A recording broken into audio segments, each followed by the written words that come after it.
It's probably best to think of the river in terms of its watershed rather than a single channel.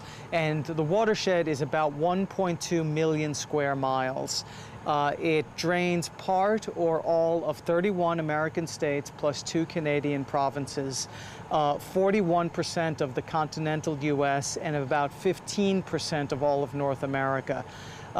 Lake Itasca in Minnesota is traditionally thought of as being the headwaters, but a case can be made that the water coming down the Ohio or the Missouri can also be the headwaters.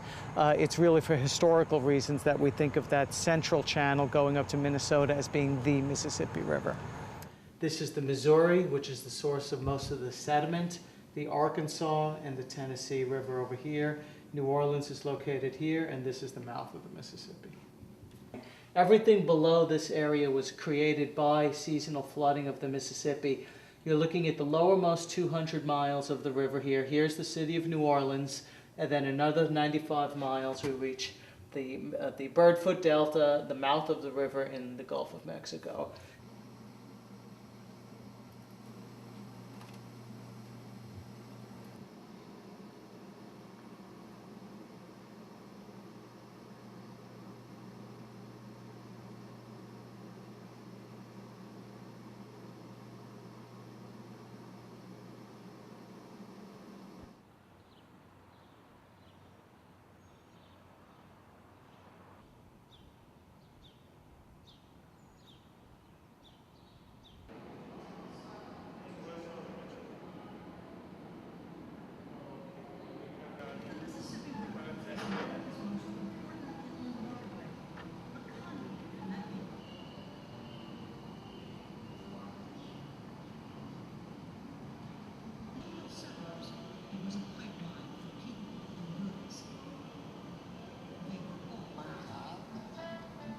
So our past gives shape to our present.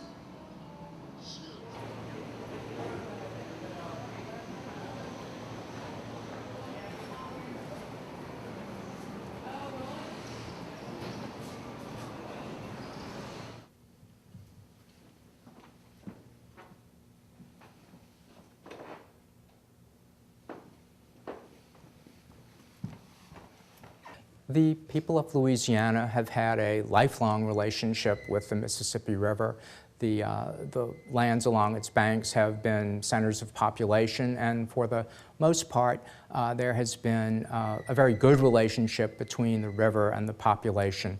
During historical times, sometimes the river gets angry, is one way to characterize it, and gets out of its banks and floods and causes great destruction.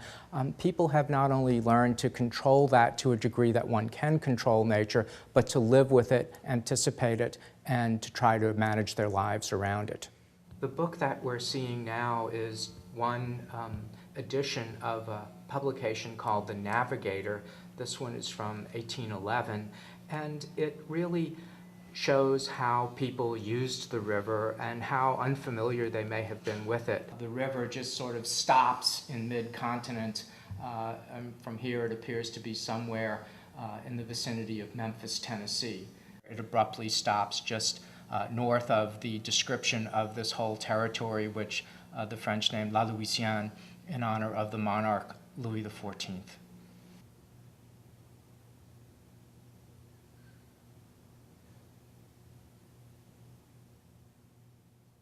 The river has become more popular through the efforts of writers certainly like Mark Twain, and as the country expanded and developed and the river played an important part of that development, then people began to understand the importance of this great waterway, and it became popularized through novels, through short stories, through music, and through the transmission of culture by travel along its length.